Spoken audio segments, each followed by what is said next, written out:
Hey, what's up, everybody? It's your boy Tristan Barrocks here, the digital storyteller, and I'm super excited to be with you once again for another creative to creative. I think it's just really myself that's being creative.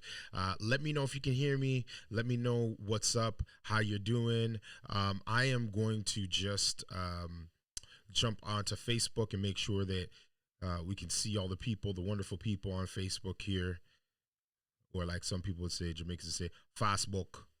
I am really excited today. Are you excited?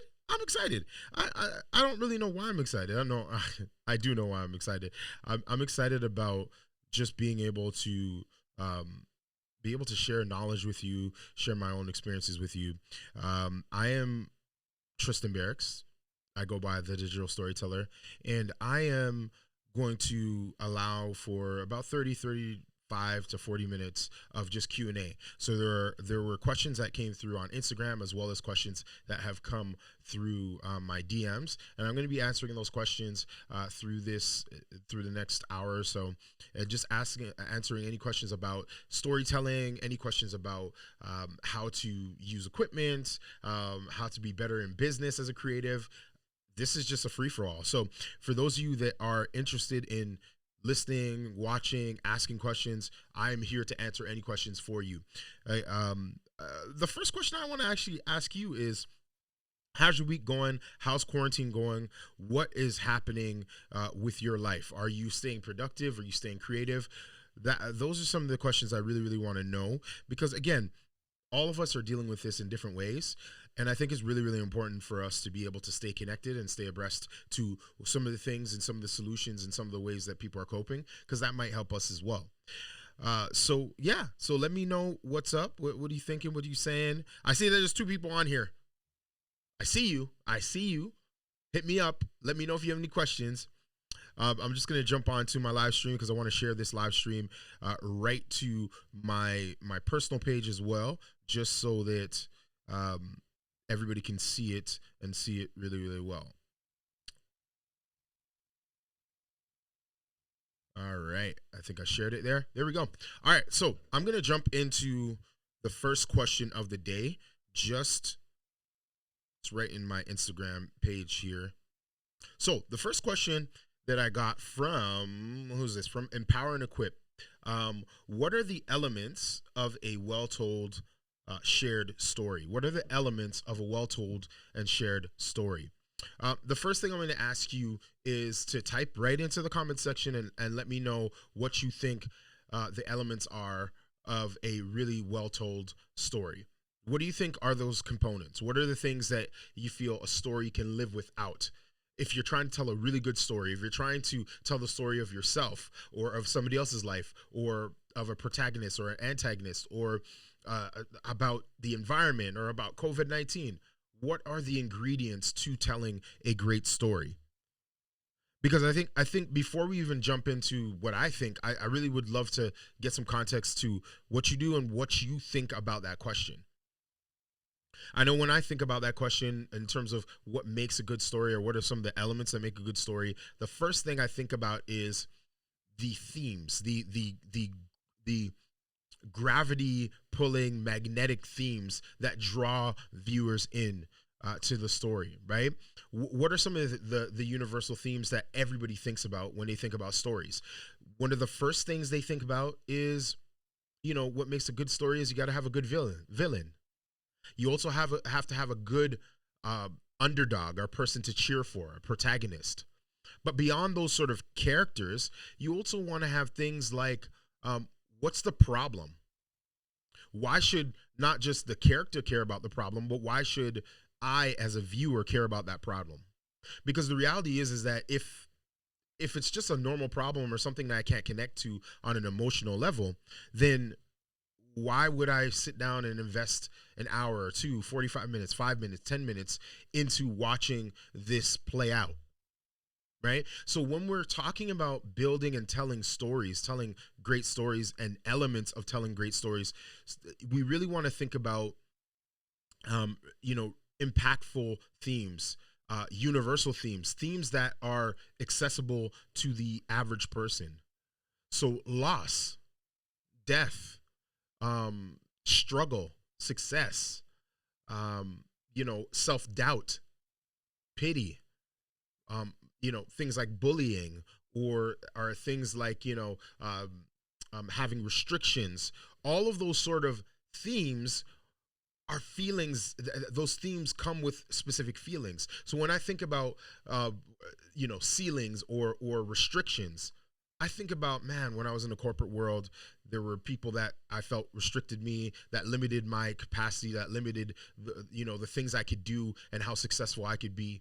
Right now, whether or not there's truth to that, the truth of the matter is there's feelings attached to those themes, or to that theme of being limited or having a ceiling, or feeling like you had a ceiling. And if you use that theme in your film, chances are somebody at some point in time has felt that way. So when we're talking, let's go back to the question. I'm going to go back to the question and read it again.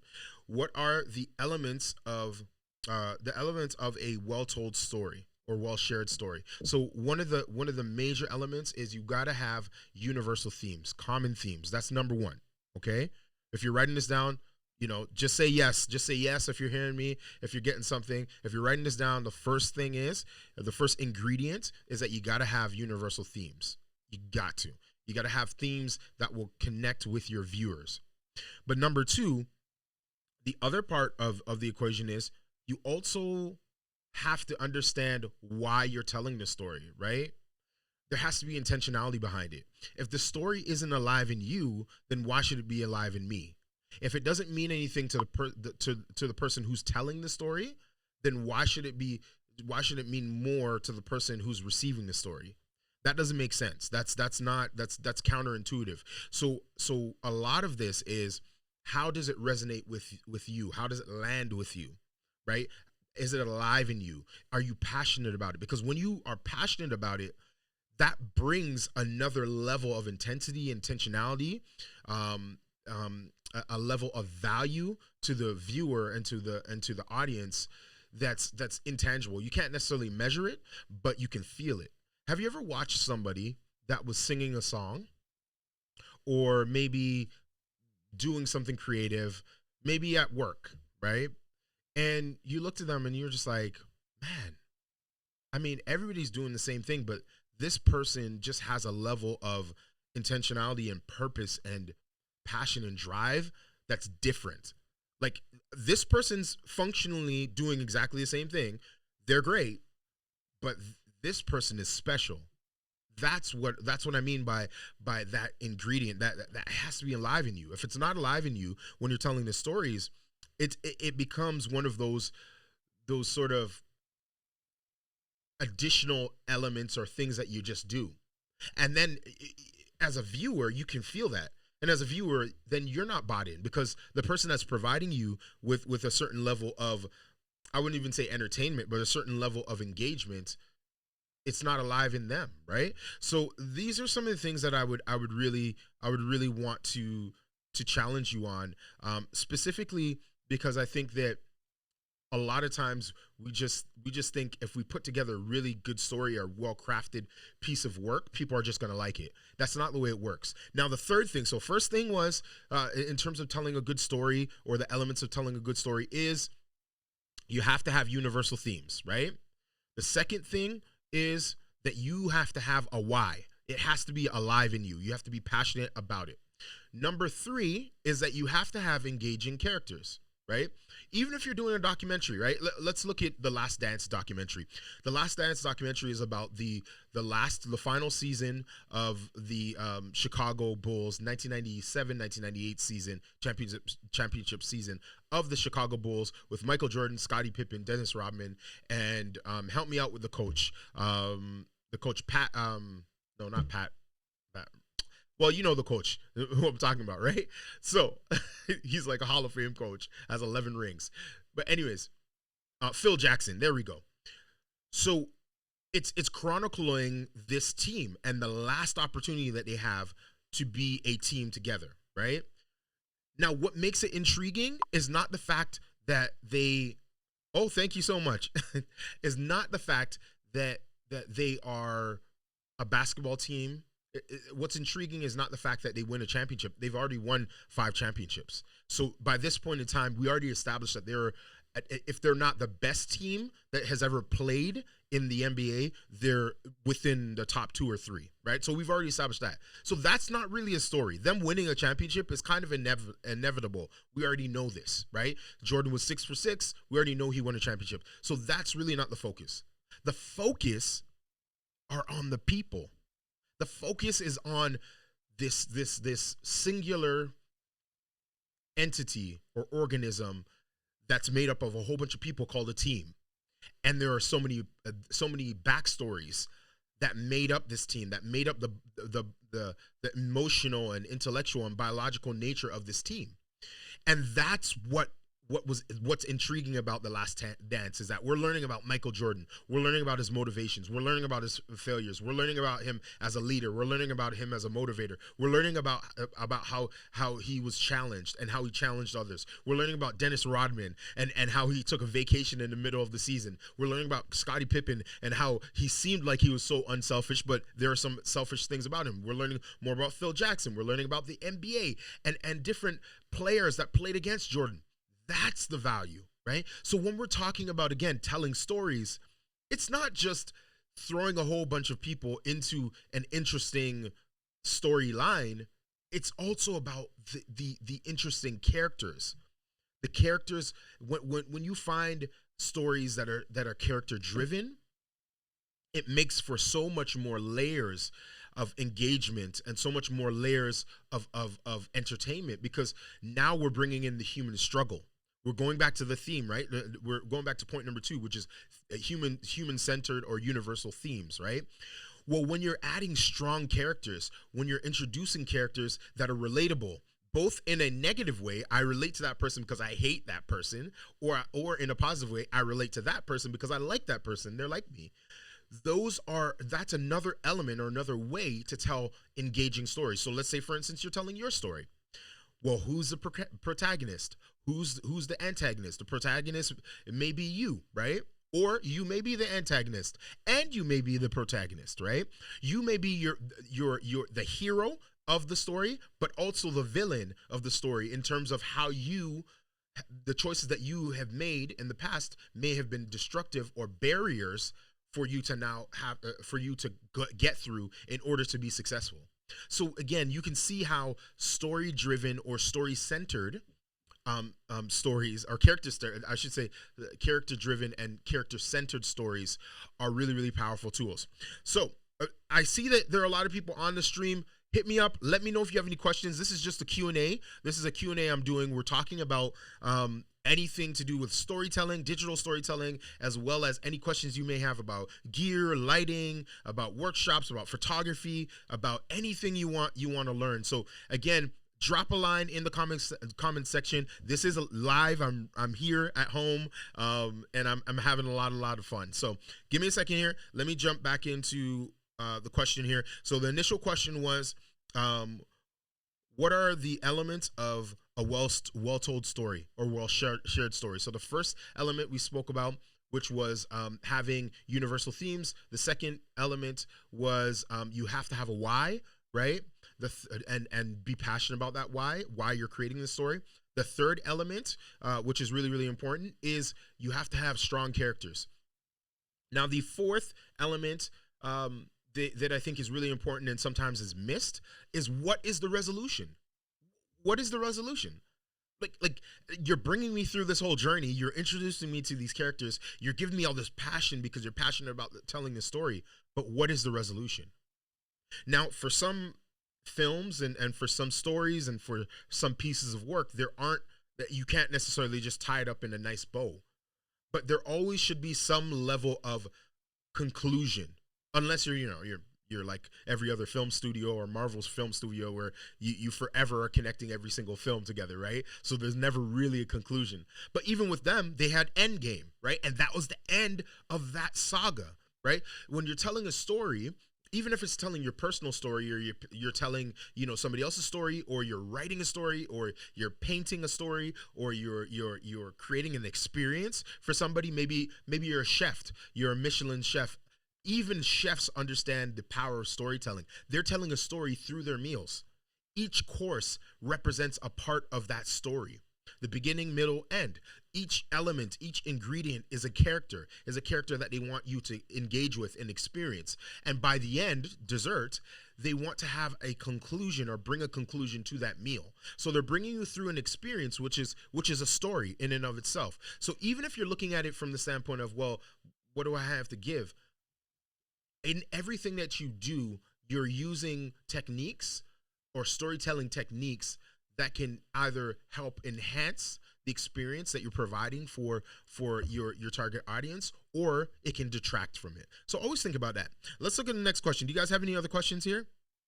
Thank you. We have somebody here. Oh, thank you so much. Excellent information from Jermaine Spence. Thank you so much. Appreciate that, bro. I really appreciate that. And Trisha says, yes. Type in this. Type in the section, just the comment section, and say yes. Give me 1 second. I gotta plug in my computer before it conks out on me. Give me a sec.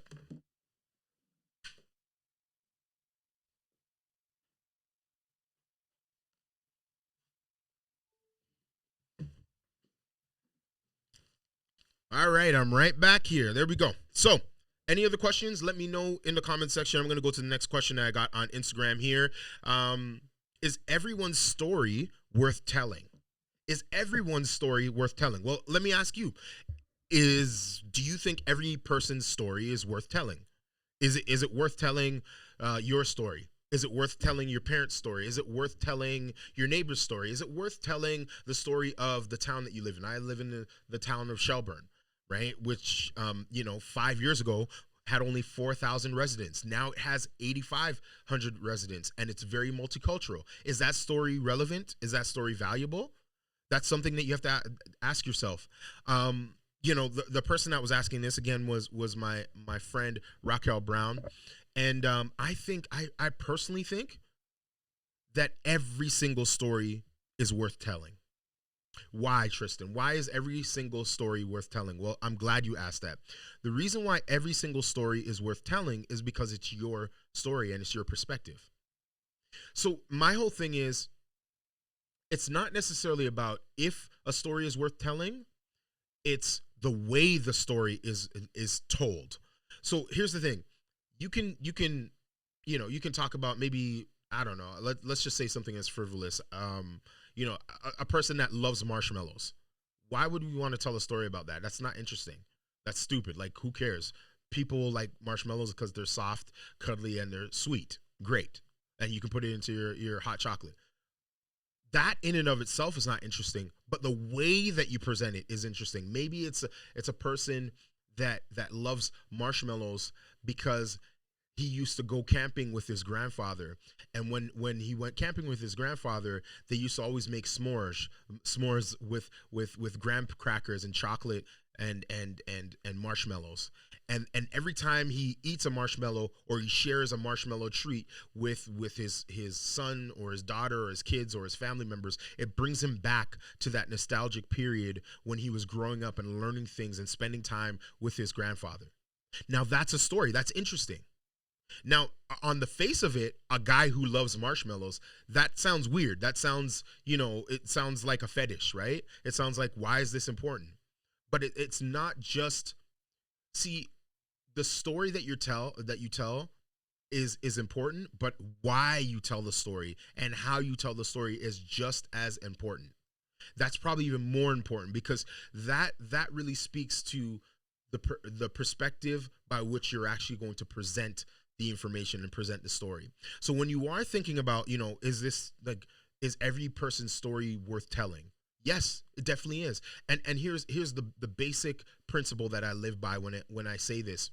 I believe that everybody's story is important and needs to be shared and told, because it's everybody's unique perspective on the world. Even if it's distorted, even if it's incorrect, even if it's frustrating to you, even if it's hurtful to you, it needs to be told because it's their perspective, and their perspective adds value, right? Because they're unique and they see the world in a certain way. Now, obviously, somebody will say, well, do we have to do a movie about Hitler and his views, or do a movie about, I don't know, about some other person, the dictator of North Korea, or of Trump, or whatever else? I I would say that I wouldn't necessarily on the face of it be interested in a movie like that. But if it was done in a way to show a unique perspective, to show a different point of view, and again, this is an extreme, these are extreme examples, but to show a different point of view, I would be interested to see how the filmmaker could actually do that and do that well. Now, those are extreme views again, or extreme positions or extreme examples. But when we're talking about an everyday person, a person that's, maybe they're a garbage collector, maybe they are, a stay-at-home mom, maybe they are a stay-at-home dad like I am. Why is my story important? A lot of people ask me that. Why is my story important? Why do I have to tell my story? Because you are special, you're important, you're valuable. So your perspective on the world is valuable as well. And I think that needs to be acknowledged, right? And let me know your thoughts. I'm here just doing some Q&A right now. Would love to know your questions and answer your questions here. Let me see right here what the next question is. Okay, next question is, what basic tools and strategies does a person need to tell their story effectively? What are the basic tools or strategies that a person needs to tell their story effectively? Well, the first thing that they need is they need to have a level of belief. And what do I mean by belief? Now, when I talk about telling your story, I you have to believe that your story is worth telling. And that's something that can't come from me, that can't come from somebody else, an external source. It has to come from a deep rooted desire to share your story with others. I was having this conversation with somebody the other day because I wanted to interview them for my podcast. And there's somebody I know that I'm really close with, and they were like, I don't know if I'm ready to share my story. I don't feel like, I listen to the podcast and I feel like there's so many interesting people and I'm not really that interesting. I feel like my story is just regular. Now for me, I was like, I was thinking in my head, not at all. I think you're special in your own way. I think that you have a unique perspective. You should share that perspective. You should share your experiences, because I think your voice is a voice that will connect to a lot of different people. But I can say and believe whatever I want to believe. If that person doesn't believe it in and of themselves, then they will never see that their story is valuable. Or maybe they won't be ready. They'll still won't be ready 5 years from now if they still have that perspective. So I think it's really important to first reframe the way that you see your story, the way that you see yourself and you see your story. Some people look at their journey and they say their journey is regular. Other people look at their journey and their story and they think, man, my story is shameful. I went through a lot, and I don't want to share that because people will judge me. Still others are kind of like, I don't know where to start. It's so long. It's so vast. I don't know what to share and what to hold, or what to hold to my vest or close to my chest. So these are all valid questions, but I think first and foremost, you got to have a belief in yourself, right? You got to believe that your story is worth telling and sharing. That's the first thing. The second thing is that you have to be able to understand and identify the common themes within your story. We spoke about that as one of the first points of our this whole sort of Q&A session. There was a question about, what are the elements of a great story, and I was talking about the first element is that you have to have universal themes. So when you're telling a story, and if you feel like your story is worth telling and worth sharing, then you have to make sure that you understand the common themes that are in your story. So for instance, I'll take myself as an example, or use myself as an example. One of the common themes in my story is family. I have 2 older brothers, 1 younger sister. My mom and my father, my mother and my father raised us together. They're still together. They've been together for over 40 years. They have a strong foundation in their Christian faith. But beyond that, they because they didn't grow up with a large family and with great relationships with all their family members, family is really important to them. So family is going to be important in my story.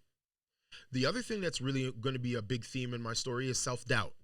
I grew up doubting myself a lot. Even to this day, sometimes I have to fight off and ward off the ideas of doubting myself. The other theme that's in my story is the theme of overcoming, the theme of breaking through, breaking barriers. There were a lot of barriers and challenges that were put in front of me that people said I couldn't do, that I wouldn't be able to overcome, that I wouldn't be able to break through, and I did all of those things. The other theme is the underdog. You know, for most of my life, I've always felt like I was one step, two step, three steps behind, right?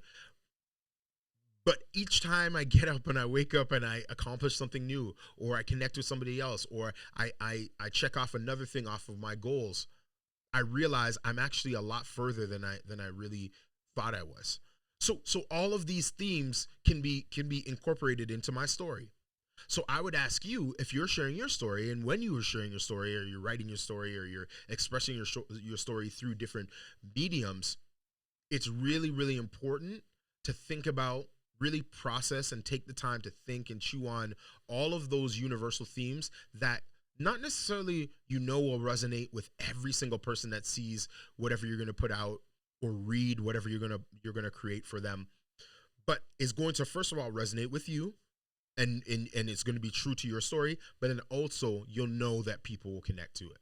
Because the reality is that people connect to an underdog story. People connect to, triumph and failures. People connect to certain themes.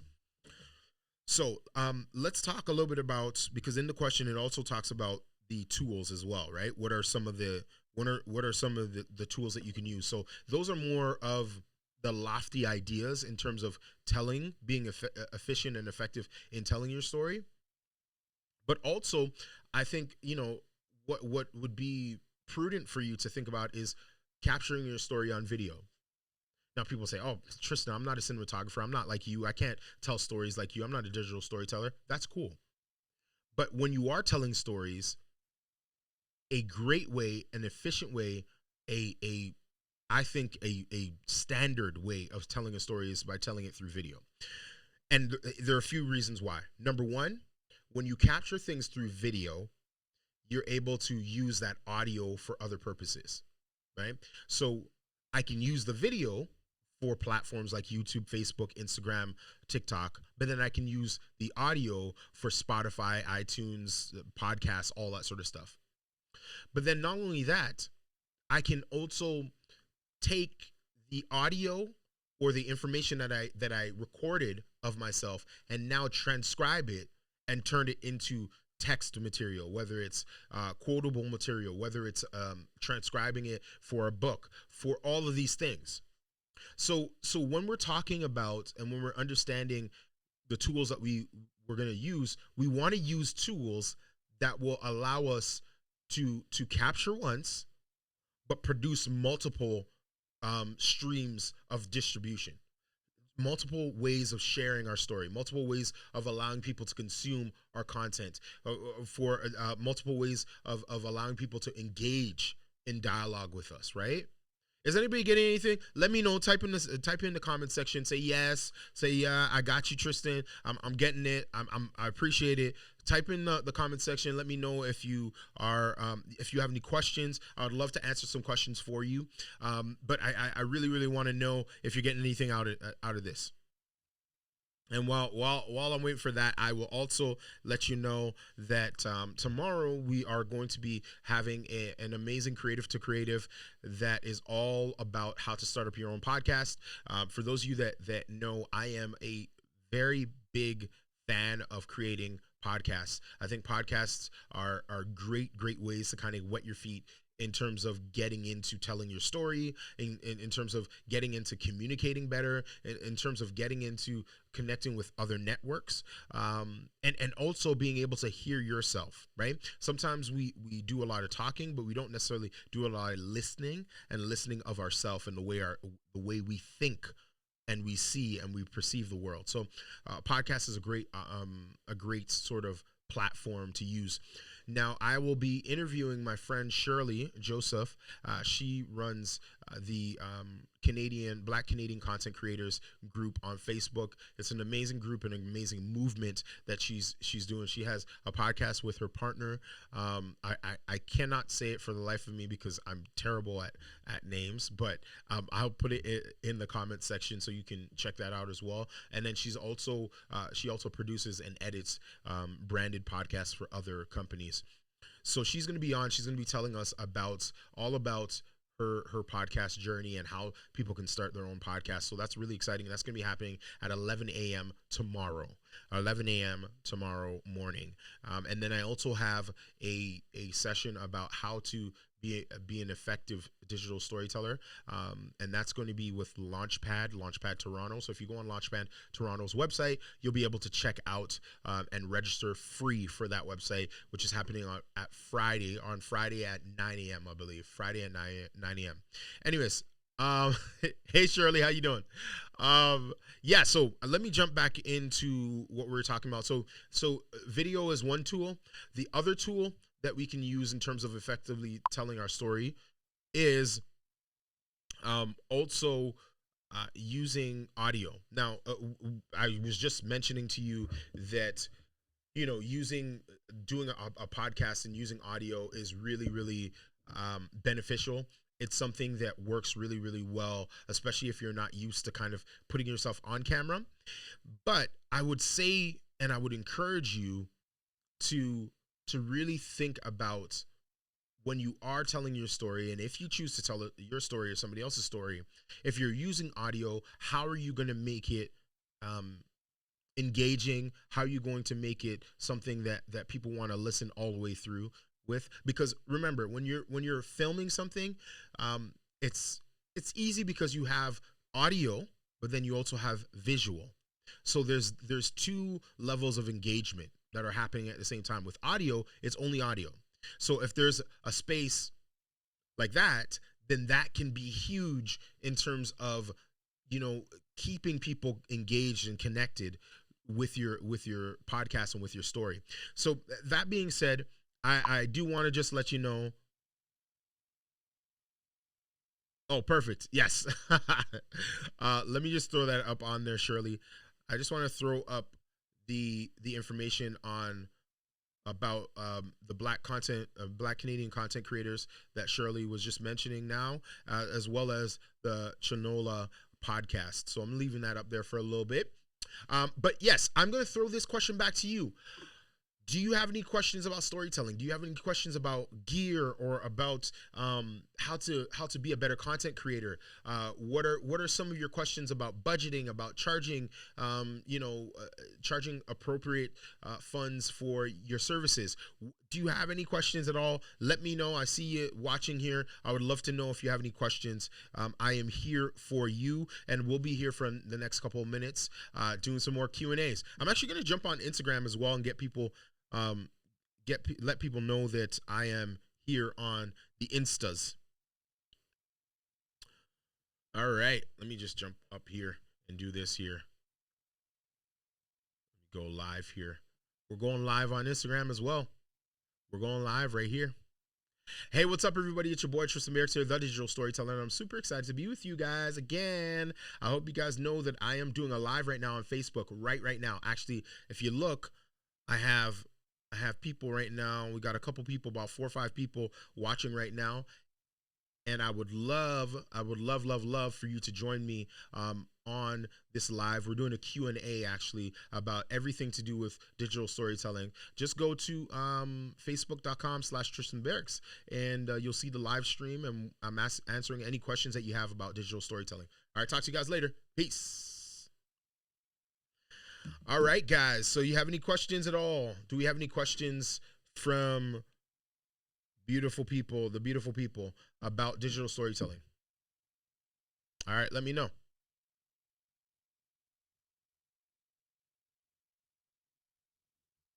If we don't, then I will sign off from here. All right. Well, listen, guys, this was an amazing chat.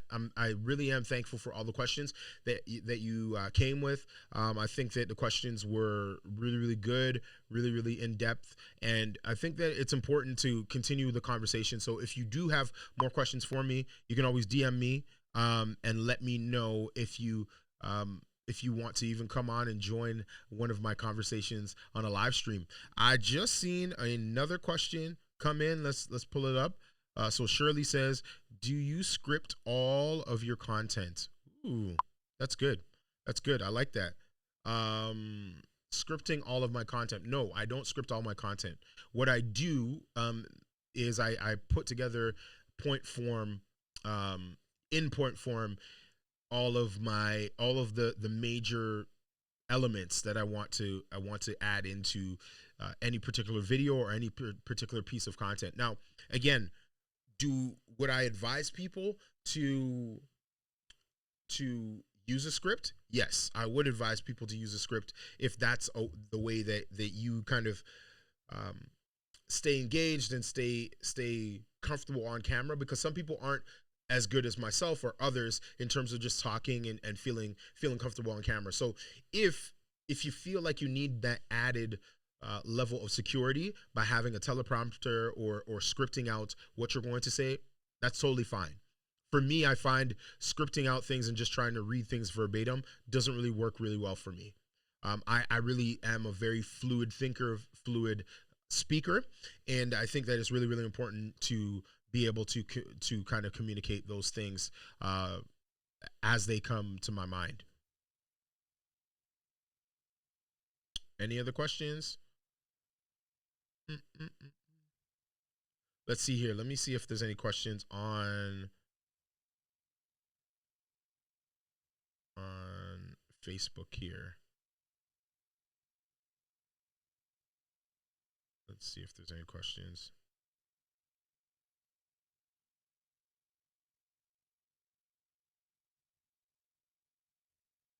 Okay.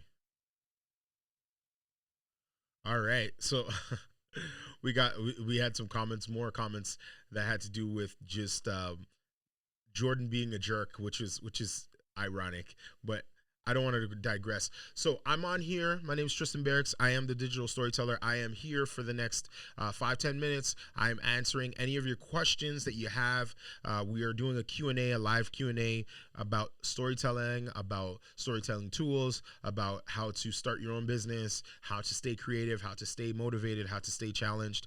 I'm answering any of your questions. So hit me up if you have any questions. Please let me know. I'd love to answer any questions that you have.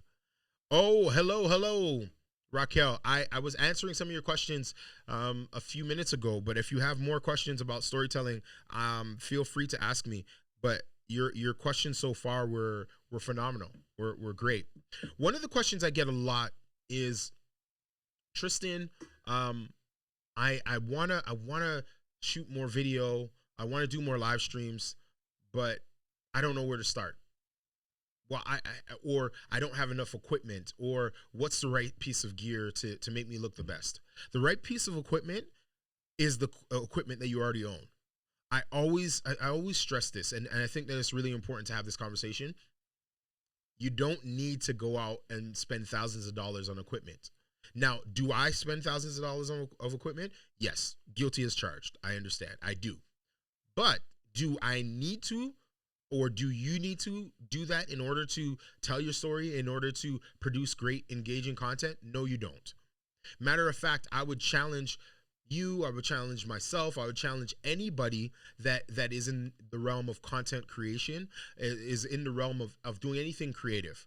Even if you're a graphic designer, or photographer, or whatever it is, even if you're a baker or a chef, if you are in any sort of creative realm, I would challenge you to look at what you have right now and to see if what you have, you can produce what you can produce with what you have.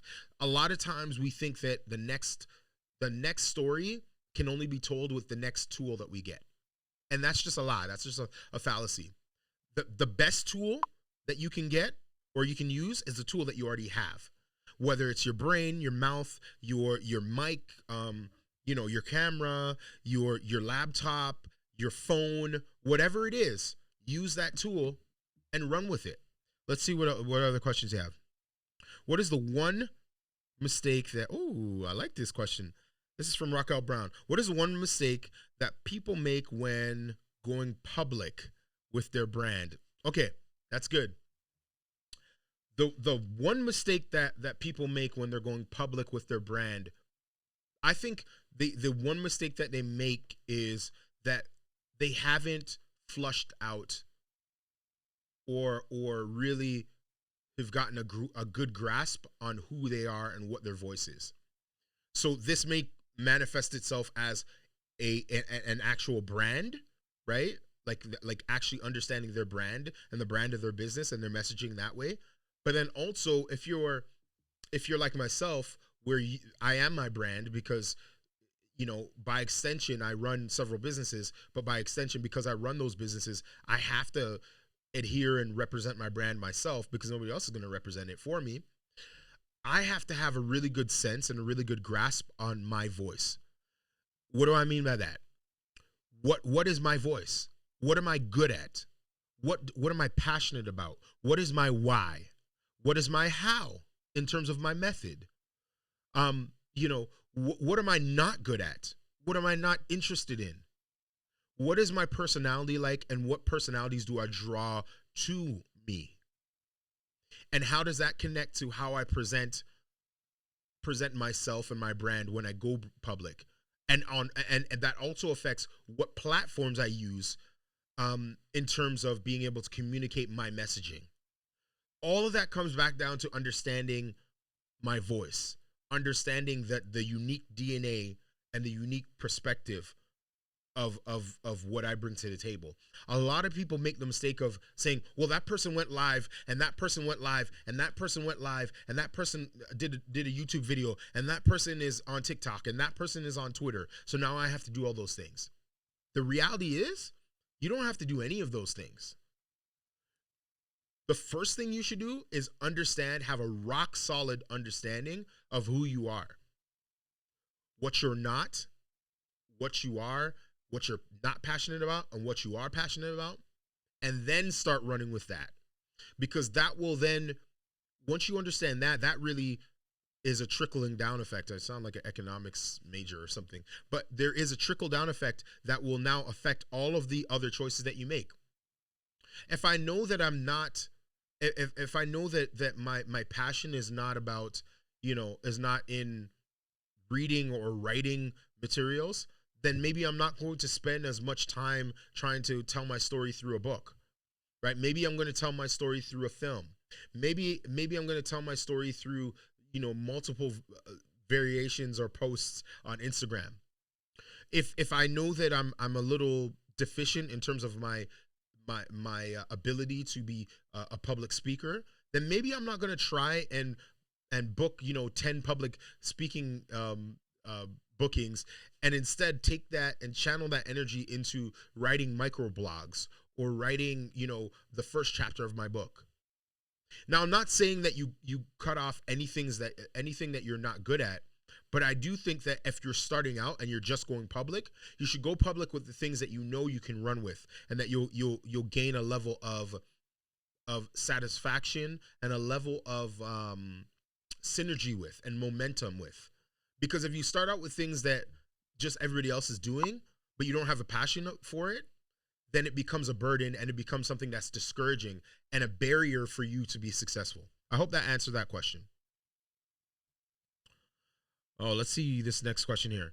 What is the difference from a purpose/brand perspective between Instagram, Facebook, and YouTube? Should we have all three? That's a good question. That's a good question. What is the difference between or from purpose of branding perspective between Instagram, Facebook, and YouTube? Should we have all three? Should we have all three? I think that you should have an Instagram. I think that you should have a Facebook, and I think that you should have a YouTube. Now, before we look at what's the best platform for you, excuse me, I think we should first tackle what each platform does well and what each platform does not do well. Let's look at Facebook first. Facebook is what I call a fireside chat or a campfire. It's a campfire platform because people don't go to Facebook with a purpose. They go to Facebook because it's something to do. Facebook is like the person that you talk to that says, "Oh, I'm going to the mall." Why are you going to the mall, that person that I'm talking to? Well, because it's something to do. They have no purpose to go to the mall. They don't really have any money to spend at the mall, but they're going to go to the mall because they know that the mall is a place where they may see other people, they may find deals, they may find something interesting, they might bump into an opportunity. That's Facebook. So when people come onto Facebook, they're coming onto Facebook to commune with other people, to see what's going on. So it's very much like you're in a large room and there's a lot of different conversations happening, and you kind of walk by a conversation and that conversation sparks your interest, and then you say a little something there, and then nobody responds, or maybe somebody responds, and then you have more conversation, then you say I gotta leave, and then you come back to the room, and then you go to another conversation, and that conversation is really hot and on fire and maybe really political, and that's what Facebook is. It's a fireside chat, or it's a campfire where everybody's around it and they're huddled up together having conversations about that, right? Now, what's good about Facebook is that I can put something up on Facebook and I'm guaranteed to have some sort of interactivity. Somebody's going to have conversations with me. We're going to talk a lot, right? They're going to have an opinion and there's going to be engagement and dialogue. Yes, you're fighting off an algorithm, but it's not terrible.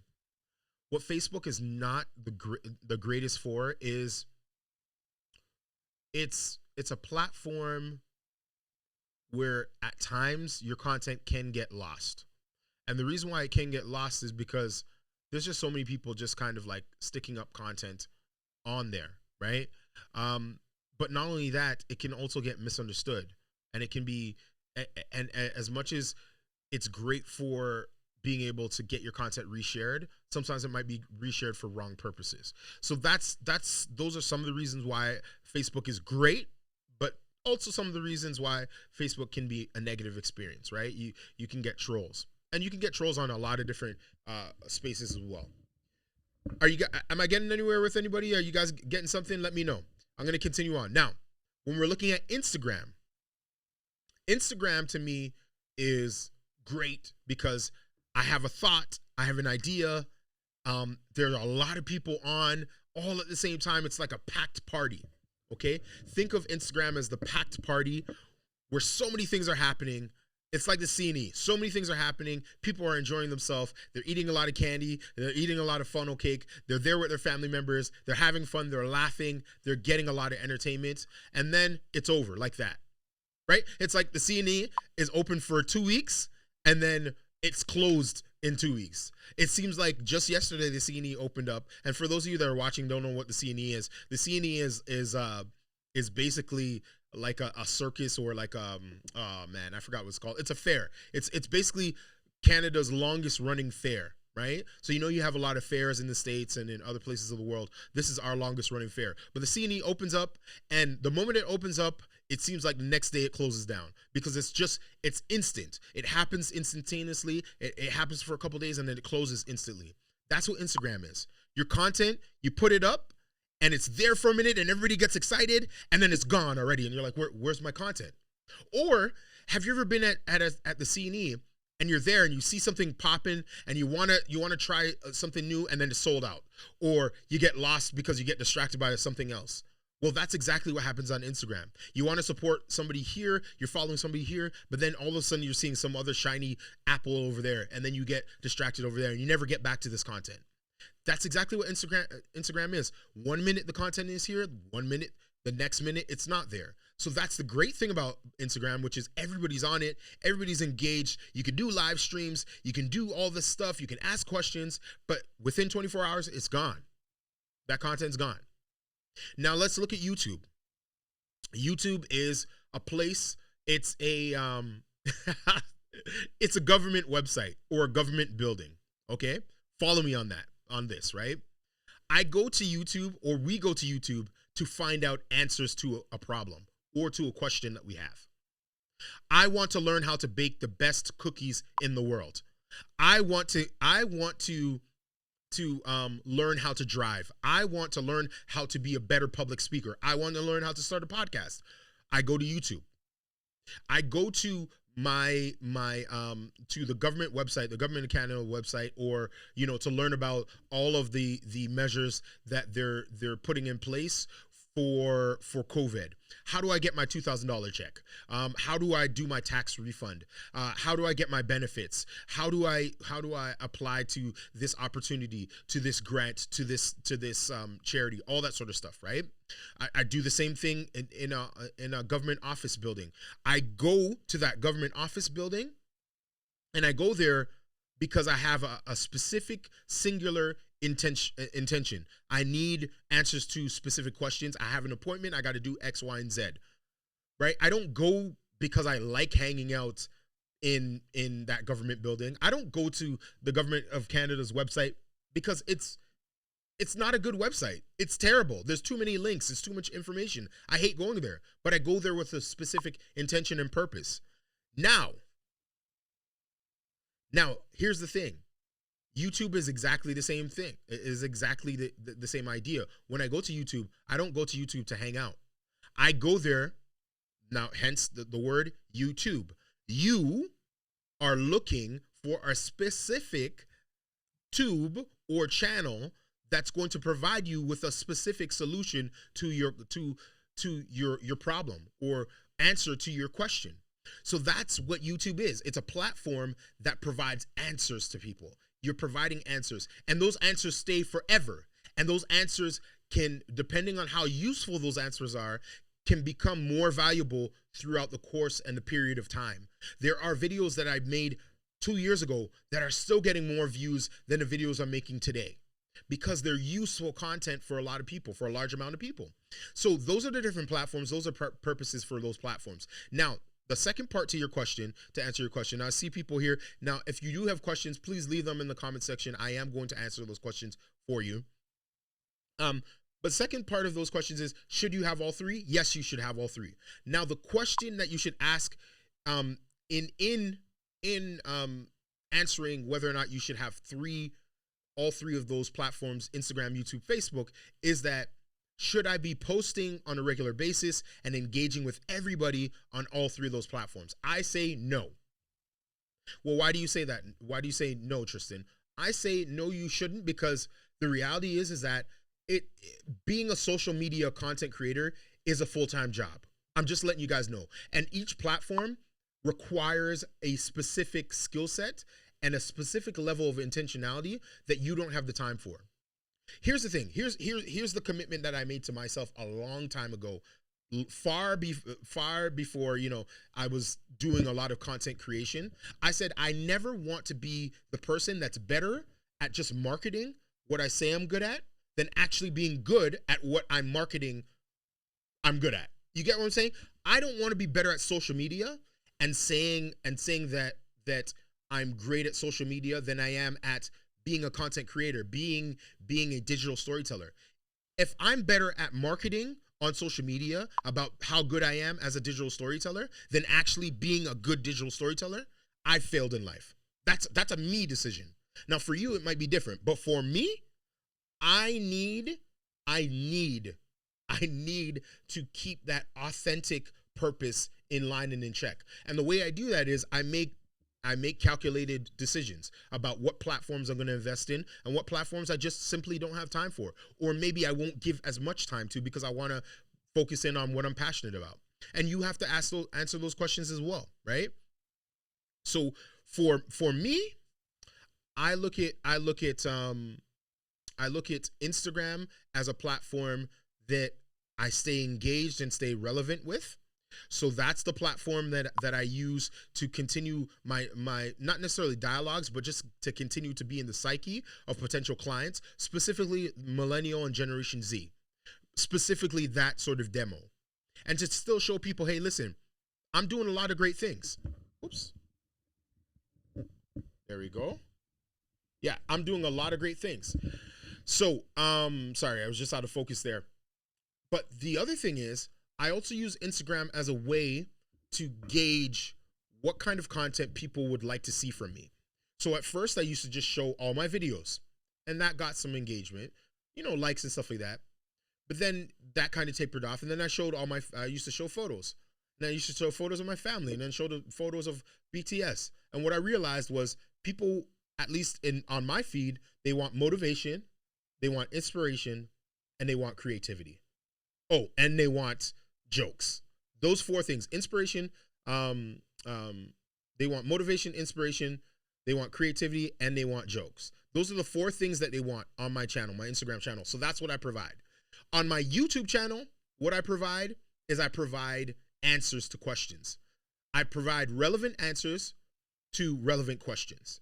So if there's a new piece of kit, if there's something to do with digital storytelling that will help you be a better digital storyteller, because that's a part of my purpose, that's what I'm going to create for my YouTube channel. Those are the basic premises of all the contents that I create for my YouTube channel. So you will never see how to bake a cake on my YouTube channel. You will never see how to dress well on my YouTube channel. You will never see how I fade my hair on my YouTube channel. You will never see a personal family video on my YouTube channel. The only thing that you'll see on my YouTube channel are things that are relevant to storytelling, digital storytelling, and teaching people how to tell their stories with the tools that they have. For what's the last one? What was the last platform again? There was Facebook, Instagram, and Facebook, yes. For my Facebook, I do live streams on my Facebook, because live streams are fireside chats. Live streams are places where people can come together and have conversations and break bread and share dialogue. I can have a face-to-face with you, in a sense, and we can have a conversation that is beyond just sort of, frivolous, shallow conversations. We can have conversations about life, about love, about our experiences. We can have personal messages. We can have public messages. We can talk about politics. We can talk about arts, creativity. That is a space that invites people to have conversation. Let's sit down and talk. Grab a tea, grab a coffee, and let's have a conversation. That's what Facebook is. So for you have to figure out, once you know what your voice is, your purpose is, in terms of what you do well and what you're passionate about, based upon those descriptions of those platforms, those 3 platforms that I've had, that we spoke about, where do you fall? What are you most passionate about? How can your message get the most impact, get the most engagement, using the platforms that we're talking about? And then from there, then you would then make the decision on how you allocate your time. So let's look at some of these other questions here. So Raquel was saying, she just put up there, Instagram, right? Instant grams, right? It's there one day, it's gone the next, right? Then she goes, YouTube, content you curate because you want it. I love that definition. That's wonderful. She said Facebook equals your face to the world. I love that. I love that. That's amazing stuff. Let's see what Shirley puts down here. Ooh, Shirley had a big one here. This is the rule I tell my clients to keep in mind when you're growing their podcast about the different platforms. Perfect. Facebook, connect, Twitter, mentor, Instagram, observe, Snapchat, one-on-one connection. Really? That's Snapchat? Okay. Pinterest, Aspire, Reddit, crowdsource, TikTok, pastime, Google, YouTube, learn, Twitch, play, and entertain. I love that one. That's dope. Thank you for that, Shirley. That was wicked, Shirley. She ain't playing. I love this, Shirley. That's what Raquel says. And Shirley goes, cover more in the conversation tomorrow. Yes, please check out the link it should be on my page with regards to my conversation with Shirley and how to build your podcast. All right, well, listen, that's all the time that I have. But if you have any other questions, please let me know really quickly. I would love to answer any questions that you have with regards to your your questions. Sorry, I just got distracted for a minute. If you have any other questions, please hit me up. Let me know if you have any questions about storytelling, about anything that we've covered. I would love to know whether or not you got anything out of this session, and if you are able to share this with other people, share this feed with other people, share some of the information that we have been sharing, as well as some of the up and coming events. Please share that with others, because I want as much people as possible to get this information and get this information so that they can become better at digital storytelling. All right. Let me know if you have any other questions. Please let me know. Let me know. Let me know. That's a song, wasn't it? I think that was a song.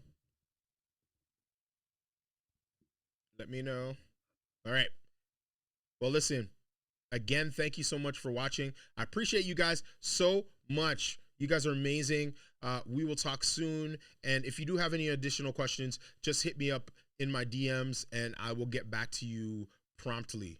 Until the next time, peace.